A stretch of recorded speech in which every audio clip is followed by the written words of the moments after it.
Welcome back. Hubballi ಬೈಪಾಸ್ನಲ್ಲಿ BJP ಕಾರ್ಯಕರ್ತರು ದೌಡಾಯಿಸಿದ್ದಾರೆ. ಸಿಟಿ ರವಿ ಆಗಮನಕ್ಕಾಗಿ ಕಾಯ್ತಾ ಇದ್ದಾರೆ ಕಾರ್ಯಕರ್ತರು. ಸಿಟಿ ರವಿಗಾಗಿ ಊಟವನ್ನು ತಂದಿದ್ದಾರೆ ಕಾರ್ಯಕರ್ತರು.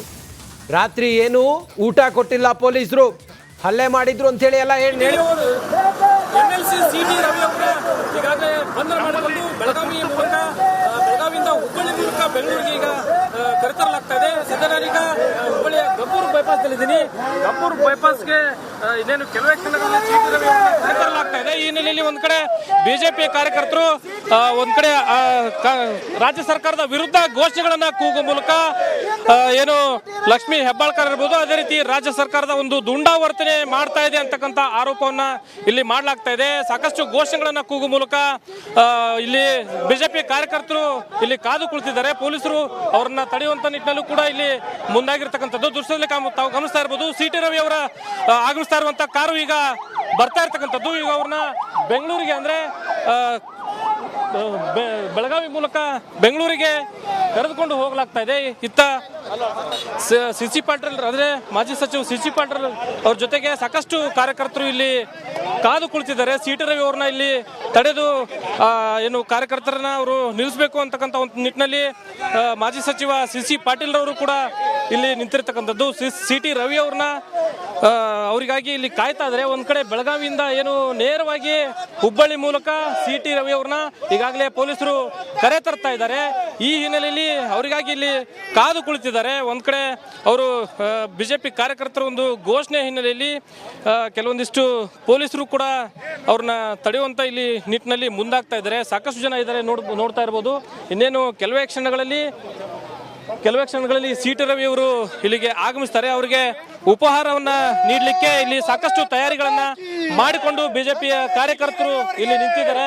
ಯಾಕಂದ್ರೆ ಈಗಾಗಲೇ ಬೆಳಗಾವಿಯಿಂದ ಹುಬ್ಬಳ್ಳಿ ಮೂಲಕವಾಗಿ ಸಿಟಿ ರವಿ ಇವರು ಏನ್ ತಳ್ತಾ ಇದ್ದಾರೆ, ಅವರಿಗೆ ಒಂದು ಉಪಹಾರದ ವ್ಯವಸ್ಥೆಯನ್ನ ಇಲ್ಲಿ ಮಾಡುವಂತ ನಿಟ್ಟಿನಲ್ಲಿ ಬಿಜೆಪಿ ಕಾರ್ಯಕರ್ತರು ಇಲ್ಲಿ ಮುಂದಾಗಿರ್ತಕ್ಕಂಥದ್ದು. ನೋಡೋಣ ಪೊಲೀಸರು ಯಾವ ರೀತಿ ಅವರಿಗೆ ಅನುಕೂಲ ಮಾಡಿಕೊಡ್ತಾರೆ ಅಂತಕ್ಕಂಥದ್ದನ್ನ. ಯಾಕಂದ್ರೆ ಒಂದ್ ಕಡೆ ಯಾವುದೇ ರೀತಿಯಾದಂತಹ ಗಲಾಟೆ ಆಗ್ಬಾರ್ದು ಅಂತಕ್ಕಂಥ ನಿಟ್ಟಿನಲ್ಲಿ ಇಲ್ಲಿ ಪೊಲೀಸರು ಕೂಡ ಸರ್ಪಗೌಲನ್ನ ಹಾಕಿರುವಂತದ್ದು. ಇನ್ನೇನು ಕೆಲವೇ ಕ್ಷಣಗಳಲ್ಲಿ ಸಿಟಿ ರವಿ ಅವ್ರನ್ನ ಇದೇ ಮಾರ್ಗವಾಗಿ ಬೆಂಗಳೂರಿಗೆ ಕರೆತರಲಾಗುತ್ತೆ, ಹೋಗ್ಲಾಗುತ್ತೆ. ಇದೇ ಮಾರ್ಗವಾಗಿ ಅವ್ರನ್ನ ಕರೆದುಕೊಂಡು ಹೋಗಲಾಗುತ್ತೆ. ಈ ಹಿನ್ನೆಲೆಯಲ್ಲಿ ಬಿಜೆಪಿ ಕಾರ್ಯಕರ್ತರು ಎಲ್ಲರೂ ಇಲ್ಲಿ ಅವರ ಬರುವಿಕೆಗಾಗಿ ಇಲ್ಲಿ ಕಾದು ನಿಂತಿದ್ದಾರೆ. ಒಂದ್ ಕಡೆ ರಾಜ್ಯ ಸರ್ಕಾರದ ವಿರುದ್ಧ ಘೋಷಣೆಗಳನ್ನ ಕೂಗಿ ಆಕ್ರೋಶವನ್ನ ಹೊರ ಹಾಕ್ತಾ ಇದ್ದಾರೆ. ನಾವು ಏನು ಈ ಮೂಲಕ ಸಿಟಿ ರವಿ ಅವರ ಬರುವಿಕೆಗಾಗಿ ಕಾರ್ಯಕರ್ತರು ಇಲ್ಲಿ ಕಾದು ನಿಂತಿರ್ತಕ್ಕಂಥದ್ದು. ಇದಿಷ್ಟು ಸದ್ಯದ ಚಿತ್ರಣ. ಕ್ಯಾಮರಾ ಪರ್ಸನ್ ವಿನಾಯಕ್ ಪೂಜಾರ್ ಜೊತೆ ಪ್ರಕಾಶ್. ತಾವು ಕೂಡ ಕೊಲೆಗಾರರಾಗ್ತಿರಲ್ಲ ಅಂತ ಅಂದೆ.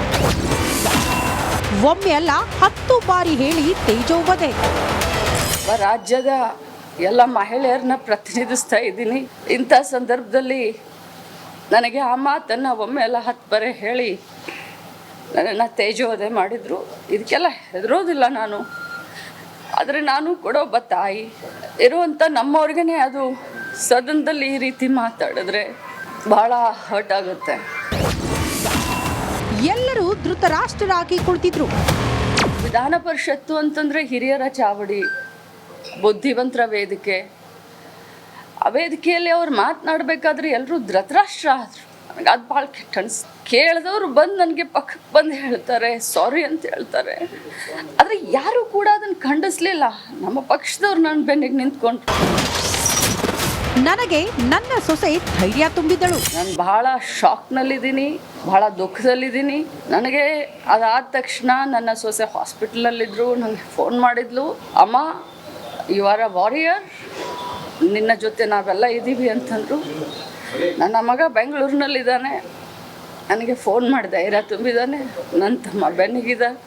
ನನ್ನ ಕ್ಷೇತ್ರದ ಜನ ನನ್ನ ಬೆನ್ನಿಗಿದ್ದಾರೆ. ಕಾಂಗ್ರೆಸ್ ಪಕ್ಷದ ಜನ ನನ್ನ ಬೆನ್ನಿಗಿದ್ದಾರೆ. ಲಕ್ಷ್ಮೀ ಹೆಬ್ಬಾಳ್ಕರ್ ಇವತ್ತು ಕಣ್ಣೀರಿಟ್ರು. ಸಿಟಿ ರವಿಗೆ ಪಾಠ ಕಲಿಸುತ್ತೇನೆ ಅಂತ ಅಬ್ಬರಿಸಿದ್ರು. ನೋಡೋಣ ಮುಂದೇನಾಗುತ್ತೆ ಅಂತ. Political bureau, republic Kannada. ನೇರ ಸಂಪರ್ಕದಲ್ಲಿ ಜಾಯ್ನ್ ಆಗಿದ್ದಾರೆ ಧ್ರುವರಾಜ್. ಎಷ್ಟು ಗಂಟೆಗೆ ಕೋರ್ಟ್ ಕಲಾಪ ಆರಂಭ ಆಗತ್ತೆ? ಸಿಟಿ ರವಿ ಅವರಿಗೆ ಏನಾದರೂ ಇವತ್ತು ಬೇಲಾಗುವಂಥ ಸಾಧ್ಯತೆಗಳಿದೆಯಾ?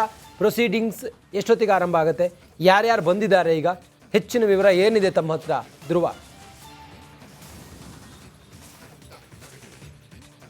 ರಂಜಿತ್, ಇನ್ನೇನು ಕೆಲವೇ ಕ್ಷಣಗಳಲ್ಲಿ ಸಿ.ಟಿ. ರವಿ ಅವರು ಸಲ್ಲಿಕೆ ಮಾಡಿರುವಂತಹ ಜಾಮೀನು ಅರ್ಜಿಯ ವಿಚಾರಣೆ ಕೂಡ ಆರಂಭವಾಗುತ್ತೆ. ಈಗಾಗಲೇ ಕೋರ್ಟ್ ಹಾಲಿಗೆ ಸಿ.ಟಿ. ರವಿ ಪರ ವಕೀಲರಾದಂಥ ಅಶೋಕ್ ಹಾರ್ನಳ್ಳಿ ಹಾಗೆ ಲಕ್ಷ್ಮೀ ಹೆಬ್ಬಾಳ್ಕರ್ ಅವರ ಪರ ವಕೀಲರಾದಂಥ ಅರುಣ್ ಶಾಮರಾವ್ ಕೂಡ ಬಂದಿದ್ದಾರೆ. ಅದಲ್ಲದೆ ಬಿಜೆಪಿ IT ಸೆಲ್ನ ವಕೀಲರು ಕೂಡ ಆಗಮಿಸಿದ್ದಾರೆ. ಅದಲ್ಲದೆ ಸಿ.ಟಿ. ರವಿಯ ಸಹೋದರ MLC ಚಂದ್ರರಾಜ್ ಹಟ್ಟಿಹೊಳಿ ಕೂಡ ಸದ್ಯ ಕೋರ್ಟ್ ಹಾಲಿಗೆ ಆಗಮಿಸಿರುವಂಥದ್ದು. ಇನ್ನೇನು ಕೆಲವೇ ಕ್ಷಣಗಳಲ್ಲಿ 82ನೇ ಜನಪ್ರತಿನಿಧಿಗಳ ವಿಶೇಷ ನ್ಯಾಯಾಲಯದ ಎದುರು ಸಿ.ಟಿ. ರವಿ ಅವರ ಜಾಮೀನು ಅರ್ಜಿ ವಿಚಾರಣೆ ಕೂಡ ಆರಂಭವಾಗುತ್ತೆ. ಮುಖ್ಯವಾಗಿ ಸಿ.ಟಿ. ರವಿ ವಿರುದ್ಧ ದಾಖಲಾಗಿರುವಂತಹ FIR ನಲ್ಲಿ ಅವ್ರ ಮೇಲೆ ಈ 2 ಸೆಕ್ಷನ್ಗಳನ್ನು ಹಾಕಿರುವಂಥದ್ದು. ಒಂದು BNS 75 ಹಾಗೆ 79. ಈ BNS 75 ಏನೋ ಲೈಂಗಿಕ ದೌರ್ಜನ್ಯ ಹಾಗೆ ಮಹಿಳೆಗೆ ನಿಂದನೆ, ಹಾಗೆ 79 ಅಶ್ಲೀಲ ಕೈ ಸನ್ನೆ ಮತ್ತು ಅಶ್ಲೀಲ ಪದ ಬಳಕೆ ಸಂಬಂಧಪಟ್ಟ ಹಾಗೆ 2 ಸೆಕ್ಷನ್ಗಳನ್ನು ಕೂಡ ಹಾಕಲಾಗಿದೆ. ಈ 2 ಸೆಕ್ಷನ್ಗಳ ನೋಡ್ತಾ ಹೋಗೋದಾದ್ರೆ ನಮಗೆ ಅದು ನಾನೇಬಲ್ ಒಂದು ಅಫೆನ್ಸ್, ನಾನ್ ಬೇಲೇಬಲ್ ಅಫೆನ್ಸ್ ಆಗಿರುವಂಥದ್ದು. ಹೀಗಾಗಿ ಜಾಮೀನು ಸಿಗೋದು ಕಷ್ಟ ಅಂತ ಕೂಡ ಹೇಳಲಾಗ್ತಾ ಇದೆ. ಆದ್ರೆ ಧ್ರುವರಾಜ್ ಕಂಟಿನ್ಯೂ. ಈಗ ಎಷ್ಟು ಗಂಟೆಗೆ ತಲುಪಬಹುದು ಮತ್ತೆ ಏನು ಪಾಸಿಬಿಲಿಟೀಸ್ ಇದೆ ಇವತ್ತು? ಏನಾದರೂ ಜಾಮೀನಾಗುವಂಥ ಸಾಧ್ಯತೆಗಳಿದಾವ?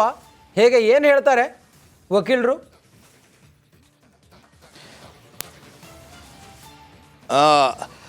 ಎಸ್ ರಂಜಿತ್, ಅದೇ ಮುಖ್ಯವಾಗಿ ಇವ್ರ ಮೇಲೆ ದಾಖಲಾಗಿರುವಂತಹ 2 ಸೆಕ್ಷನ್ಗಳೇನಿದಾವೆ ಅದನ್ನ ನೋಡ್ತಾ ಹೋದ್ರೆ ಜಾಮೀನಿನ ಅಂದ್ರೆ ಈಗ ಸಿ.ಟಿ. ರವಿ ಪರ ವಕೀಲರು ಯಾವ ಗ್ರೌಂಡ್ಸ್ನಲ್ಲಿ ಒಂದು ವಾದವನ್ನ ಮಾಡ್ತಾರೆ ಅನ್ನುವಂಥದ್ದನ್ನ ಕೂಡ ನಾವು ನೋಡ್ತಾ ಹೋಗ್ಬೇಕಾಗಿರುವಂಥದ್ದು. ಸಿ.ಟಿ. ರವಿ ಪರವಾಗಿ ಇರುವಂತಹ ವಕೀಲರು ಅಶೋಕ್ ಹಾರ್ನಳ್ಳಿ ಸಾಕಷ್ಟು ಒಂದು ಎಕ್ಸ್ಪೀರಿಯನ್ಸ್ ಕೂಡ ಇದೆ. ಹೀಗಾಗಿ ಅವರು ಯಾವ ಆಧಾರದಲ್ಲಿ ಸಿ.ಟಿ. ರವಿ ಅವರಿಗೆ ಜಾಮೀನನ್ನ ನೀಡಬೇಕು ಅನ್ನುವಂಥದ್ದನ್ನ ನ್ಯಾಯಾಧೀಶರ ಮುಂದೆ ಒಂದು ತಮ್ಮ ವಾದವನ್ನ ಮಾಡಲಿದ್ದಾರೆ. ಅದಕ್ಕೆ ಪ್ರತಿಯಾಗಿ ಲಕ್ಷ್ಮೀ ಹೆಬ್ಬಾಳ್ಕರ್ ಪರವಾಗಿ ಕೂಡ ಅರುಣ್ ಶಾಮರಾವ್ ಅವರು ಕೂಡ ಕೋರ್ಟ್ ಹಾಲ್ನಲ್ಲಿದ್ದಾರೆ. ಅವರು ಕೂಡ ಯಾವ ಒಂದು ಆಧಾರದಲ್ಲಿ ಅಂದ್ರೆ ಯಾಕೆ ಇವರಿಗೆ ಬೇಲ್ ಕೊಡಬಾರ್ದು ಎನ್ನುವಂಥದ್ದನ್ನ ಕೂಡ ಒಂದು ತಮ್ಮ ವಾದವನ್ನ ಮಾಡ್ತಾರೆ. ಆದ್ರೆ ಮುಖ್ಯವಾಗಿ ಇವತ್ತೇನಾದ್ರೂ ಸಿ.ಟಿ. ರವಿ ಅವರಿಗೆ ಜಾಮೀನು ಸಿಕ್ಕಿಲ್ಲ ಅಂತ ಹೇಳಿದ್ರೆ ಇನ್ನು ಸೋಮವಾರದವರೆಗೂ ಕಾಯ್ಬೇಕಾಗಿರುವಂಥದ್ದು. ಮುಖ್ಯ ಕಾರಣ ನಾಳೆ ಹಾಗೆ ನಾಡಿದ್ದು ಕೋರ್ಟ್ಗೆ ರಜೆ ಇರುತ್ತೆ. ಹೀಗಾಗಿ ಸಿ.ಟಿ. ರವಿ ಅವರಿಗೆ ಇವತ್ತು ಜಾಮೀನು ಸಿಕ್ಕಿಲ್ಲ ಅಂತ ಹೇಳಿದ್ರೆ ಕೂಡ ಕಷ್ಟ ಆಗಿದೆ. ಇನ್ನೇನು ಕೆಲವೇ ಕ್ಷಣಗಳಲ್ಲಿ ಆರಂಭ ಆಗುವಂತಹ ವಿಚಾರಣೆಗೆ ಸಾಕಷ್ಟು ಕುತೂಹಲ ಕೂಡ ಮೂಡಿಸಿದೆ. ಇನ್ನೊಂದು ಕಡೆ ಸಿ.ಟಿ. ರವಿ ಅವರನ್ನ ಕೂಡ ಜನಪ್ರತಿನಿಧಿಗಳ ನ್ಯಾಯಾಲಯದ ಮುಂದೆ ಹಾಜರುಪಡಿಸಲು ಕರ್ಕೊಂಡು ಬರಲಾಗ್ತಾ ಇದೆ. ಬೆಳಗಾವಿಯಿಂದ ಈಗಾಗಲೇ ಸಿ.ಟಿ. ರವಿ ಅವರು ಕೂಡ ಹೊರಟಿದ್ದಾರೆ. ಮುಖ್ಯವಾಗಿ ಬಿಜೆಪಿ ಹಿರಿಯ ನಾಯಕರು ವಿಜಯೇಂದ್ರ ಸೇರಿದಂತೆ ಅನೇಕ ನಾಯಕರು ಕೂಡ ಈಗ ಬೆಂಗಳೂರಿಗೆ ಬರ್ತಾ ಇದ್ದಾರೆ. ಸಂಜೆ 5 ಗಂಟೆ ಒಳಗೆ ಏನಾದರೂ ಬೆಂಗಳೂರಿಗೆ ಬಂದ್ರೆ ಇಲ್ಲಿ ಮ್ಯಾಜಿಸ್ಟ್ರೇಟ್ ಕೋರ್ಟ್ನಲ್ಲ 42ನೇ ACMM ಕೋರ್ಟ್ನ ಎದುರು ಸಿ.ಟಿ. ರವಿಯನ್ನ ಹಾಜರುಪಡಿಸ್ತಾರೆ. ಒಂದು ವೇಳೆ 5 ಗಂಟೆ ನಂತರ ಆದ್ರೆ ಕೋರ್ಮಂಗಲದಲ್ಲಿರುವಂತಹ ಜಡ್ಜ್ ನಿವಾಸದ ಮುಂದೆ ಕೂಡ ಹಾಜರುಪಡಿಸ್ತಾರೆ. ಈಗ ಸದ್ಯ ಜಾಮೀನು ವಿಚಾರ ಏನಾಗುತ್ತೆ ಅನ್ನೋದು ಸದ್ಯದ ಕುತೂಹಲ ಆಗಿದೆ ರಂಜಿತ್. ಓಕೆ, ಥ್ಯಾಂಕ್ ಯು ತಮ್ಮೆಲ್ಲ ಮಾಹಿತಿಗಾಗಿ ಧ್ರುವ.